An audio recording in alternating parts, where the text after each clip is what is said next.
Karnataka high court ने street animals को खाना खिलाने के रिलेशन में कुछ गाइडलाइंस जारी की हैं। उन्हें इन गाइडलाइंस को फॉलो करना जरूरी होगा।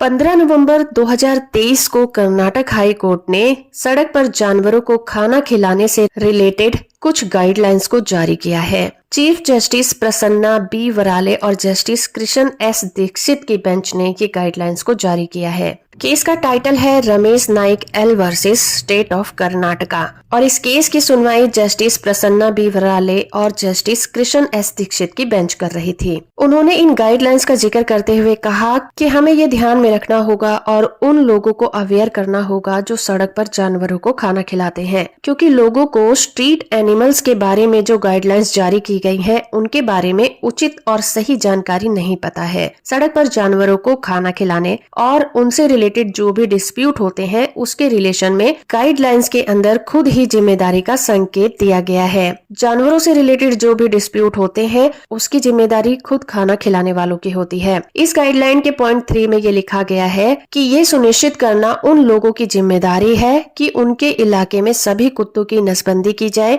और लोकल अथॉरिटी के द्वारा टाइम टू टाइम उनका टीकाकरण कराया जाए। और इसके पॉइंट 1 में ये कहा गया है कि अगर किसी भी व्यक्ति को इस बात से प्रॉब्लम है लोग उनके इलाके में कुत्तों को खाना खिलाते हैं तो उन्हें पशु कल्याण समिति के जरिए से बातचीत करनी होगी और अपनी शिकायत उनको देनी होगी। अगर इससे समाधान नहीं होता है तो रेजिडेंट वेलफेयर एसोसिएशन को शिकायत करनी होगी, जो कि जिला society for prevention of cruelty to animal को ध्यान में ला सकते हैं और इस मुद्दे पर सही समाधान भी निकाल सकते हैं। कोर्ट ने कहा कि स्ट्रीट एनिमल को खाना खिलाने के रिलेशन में जो भी डिस्प्यूट पैदा होते हैं वो इसी वजह से होते हैं क्योंकि लोगों को इसके बारे में सही जानकारी नहीं है कि इसके बारे में कोर्ट ने गाइडलाइंस भी जारी कर रखी हैं और जब तक लोगों को इसके बारे में जानकारी नहीं होगी इन गाइडलाइंस का कोई फायदा नहीं होगा। तो बेहतर तो यही होगा कि स्टेट गवर्नमेंट इसके बारे में अवेयरनेस फैलाए और स्टेट गवर्नमेंट अपनी ऑथोराइज वेबसाइट्स पर इन गाइडलाइंस के बारे में अवेयरनेस करे और हो सके तो इनके बारे में एड्स चलाए। वीडियो इन्फॉर्मेटिव है तो आप इसे लाइक, शेयर और चैनल को सब्सक्राइब करना बिल्कुल मत भूलिएगा।